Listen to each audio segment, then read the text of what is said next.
और आप इनकी बहन बेटियों का देख लो, सबसे ज़्यादा बेटी रोटी का अगर संबंध किया है तो बीजेपी आरएसएस के लोगों ने किया है। सबसे लेटेस्ट उदाहरण इसका कपिल मिश्रा है। इससे पहले लालकृष्ण आडवाणी, मुरली मनोहर जोशी, सुब्रमण्यम स्वामी, सब ने अपने घर में बहन बेटियों का, इनकी रिश्तेदारियां इनकी सब मुसलमानों से है। तो ये लोगों की आवाज़ को दबाने का काम कर रहे हैं, लोकतंत्र को कमज़ोर करने का काम कर रहे हैं। ये संविधान में विश्वास नहीं रखते, ये मनुस्मृति को मानने वाले लोग हैं। अपने आप पे गिन आएगी कि हमने किन लोगों को वोट दिया। शूद्र, सो कॉल्ड शूद्र बोलते हैं SC ST OBC को, उनकी बहन बेटियों को तन ढकने का अधिकार नहीं था। इस तन ढकने के लिए अगर वो कपड़ा पहनती थी तो हाँ, तो उस पर टैक्स लगता था। नफरत की जो उम्र है बहुत ज़्यादा नहीं होती है। नफरत फैलाना बहुत आसान काम है, लेकिन नफरत बहुत ज़्यादा दिनों तक नहीं टिक सकती है। लुटेरों को सत्ता में बैठा दिया, दलालों को सत्ता में बैठा दिया, जनता बिल्कुल ऊब चुकी है। अब आप चुनाव होने दीजिए, चुनाव का इंतजार कीजिए, बिल्कुल जेल जाएंगे। और अगर अभी जेल नहीं जाएंगे तो जब सरकार बदलेगी तब हम उन्हें जेल के भीतर देखेंगे। ऐसे लोग समाज में रहने के लायक नहीं है, समाज का माहौल खराब कर रहे हैं, ये कीड़े हैं। अब जैसे ही सत्ता बदलेगी 2024 में तो आरएसएस पे निश्चित तौर पे बैन लगेगा। आरएसएस जैसी संस्था समाज में नहीं रहेगी। US UK जैसे कई राष्ट्र हैं जिन्होंने आरएसएस को आतंकवादी संगठन मान लिया। तो आप गूगल करके देख लो, कई जो देश हैं, तकरीबन 20-22 देश ऐसे हैं जहाँ पे आरएसएस, बजरंग दल, विश्व हिंदू परिषद ये आतंकवादी संगठन है। भाई देखिए, शासन प्रशासन इस समय भारतीय जनता पार्टी का गुलाम है। उत्तर प्रदेश का तो जो मुख्यमंत्री है वो सबसे बड़ा गुंडा है। उसने अपने 50 से ज़्यादा केस खुद माफ़ करवा। जो शादीशुदा नहीं है, जिन्हें बीवी बच्चों का प्यार नहीं पता, तो उनसे आप क्या उम्मीद रखेंगे? ये लोग। एक बात बताओ मुझे, आरएसएस और बीजेपी के लोगों का इतिहास आपको पता है? पहले ही किसके, अंग्रेजों के दलाल रहे। बाकायदा जो सो कॉल्ड इनके सावरकर हैं, जिनकी ये लोग पूजा करते हैं, जिनके उसूल आदर्श पे चलते हैं, वो आजीवन अंग्रेजों से पेंशन लेता रहा। आपके चैनल के माध्यम से उनका मैं कच्चा चिट्ठा कई बार खोल चुका हूं, तो मैं उस पर चर्चा नहीं करूंगा आज। और आप इनकी बहन बेटियों का देख लो, सबसे ज़्यादा बेटी रोटी का अगर संबंध किया है तो बीजेपी आरएसएस के लोगों ने किया है। सबसे लेटेस्ट उदाहरण इसका कपिल मिश्रा है। इससे पहले लालकृष्ण आडवाणी, मुरली मनोहर जोशी, सुब्रमण्यम स्वामी, सब ने अपने घर में बहन बेटियों का, इनकी रिश्तेदारियां इनकी सब मुसलमानों से है। जो इनके अभी शाहनवाज हुसैन है, जो इनके प्रवक्ता हैं, तो उनकी भी जो वाइफ है वो आरएसएस से उनका संबंध ताल्लुक है। तो ये लोग सिर्फ सत्ता में बने रहने के लिए हिंदू मुस्लिम का कार्ड खेल रहे हैं। हमारे देश में सैकड़ों सालों से हिंदू और मुस्लिम एक साथ रह रहे हैं। अगर आपको जानकारी हो तो औरंगजेब के जो 7 प्रमुख अंगरक्षक थे, सातों के सातों हिंदू थे। और महाराणा प्रताप का जो सेनापति था वो शेर खान हुआ करता था। और छत्रपति शिवाजी के जो 3 मुख्य जो अंगरक्षक थे वो तीनों के तीनों मुस्लिम थे। हमारे देश में कभी धर्म की लड़ाई नहीं रही।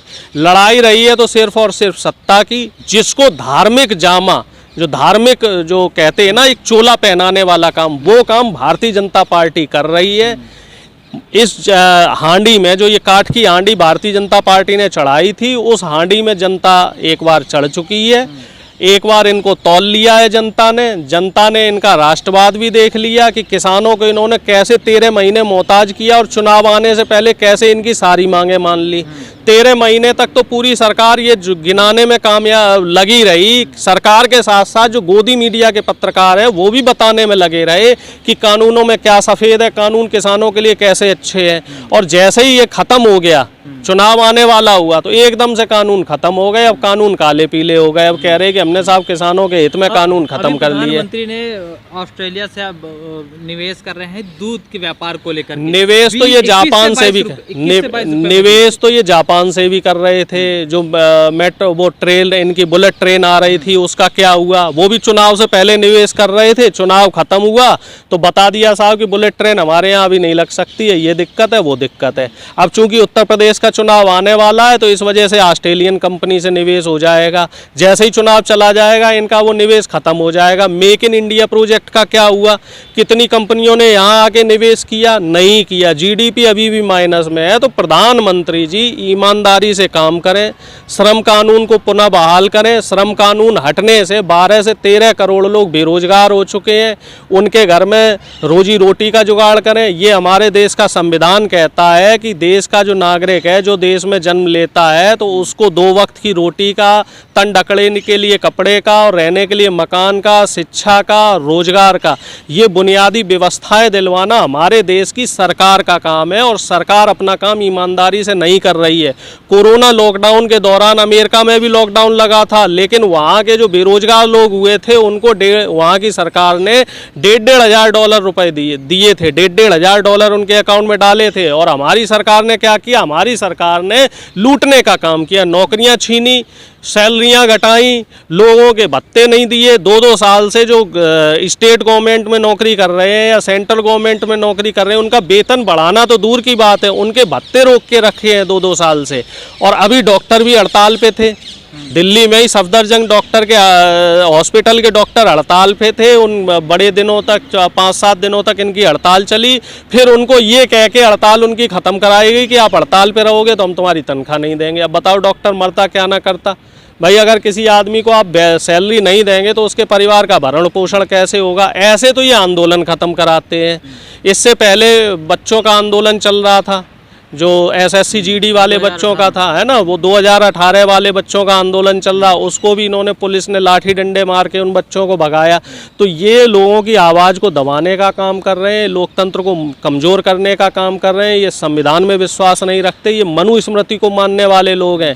ये तो ऐसे लोग हैं, अगर हम इतिहास उठा के देख लें तो हमें अपने आप पे घिन आएगी, हमें अपने आप पे घिन आएगी कि हमने किन लोगों को वोट दिया। मनुवादी विचारधारा ये कहती है कि समाज में वर्ण व्यवस्था लागू हो, गरीब गरीब रहे, अमीर अमीर रहे, मध्यम वर्ग खत्म हो जाए। ये मध्यम वर्ग को कमजोर करना चाहते हैं। जो शूद्र, सो कॉल्ड शूद्र बोलते हैं, SC ST OBC को, उनकी बहन बेटियों को तन ढकने का अधिकार नहीं था।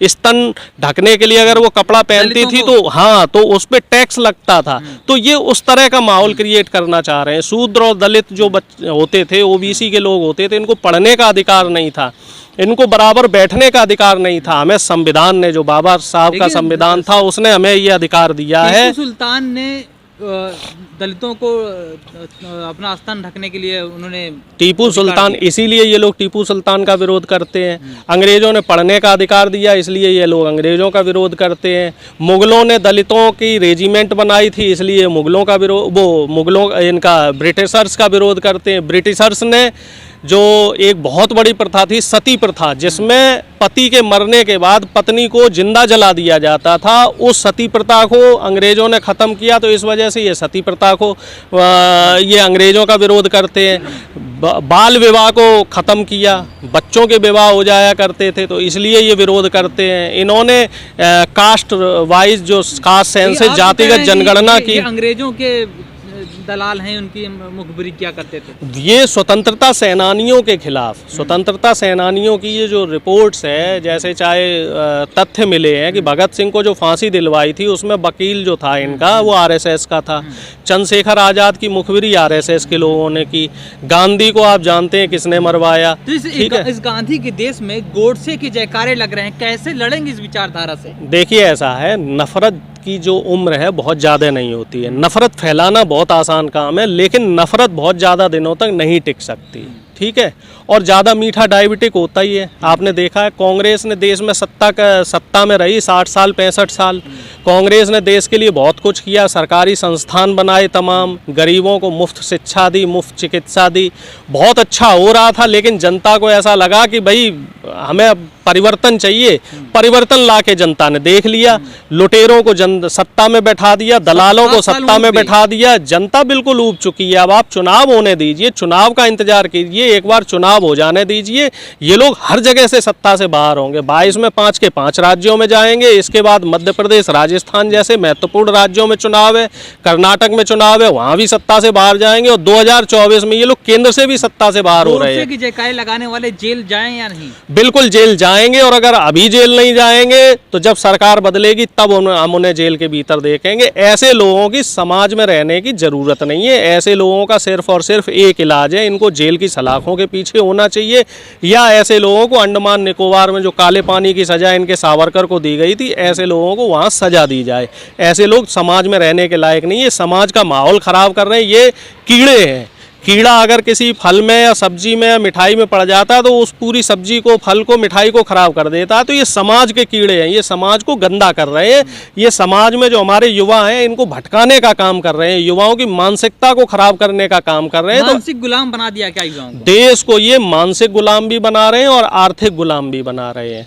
देश पूरी तरीके से मानसिक गुलाम बनने की कगार पे। ये बहुत बड़ी लड़ाई है। देश को फिर से इन काले अंग्रेजों से आज़ाद करने की ये लड़ाई है, और इस लड़ाई को मिलजुल के लड़ना पड़ेगा। आप जैसे जो निर्भीक पत्रकार हैं, हमें आपका भी साथ चाहिए, और जो हमारे युवा हैं, हमें युवाओं का भी साथ चाहिए। इसमें सबसे महत्वपूर्ण भूमिका देश के युवाओं की है, क्योंकि 60% से ज़्यादा जनता जो हमारे देश की है वो भी युवाओं की है। तो युवा अगर जागरूक हो जाए, युवाओं तक ये संदेश पहुँच जाए आप लोगों के माध्यम से। बैन लगना चाहिए। आरएसएस पे बैन तो नेहरू जी के टाइम पे ही लग गया होता। सरदार पटेल आरएसएस पे बैन लगाना चाह रहे थे, नेहरू जी से गलती हो गई।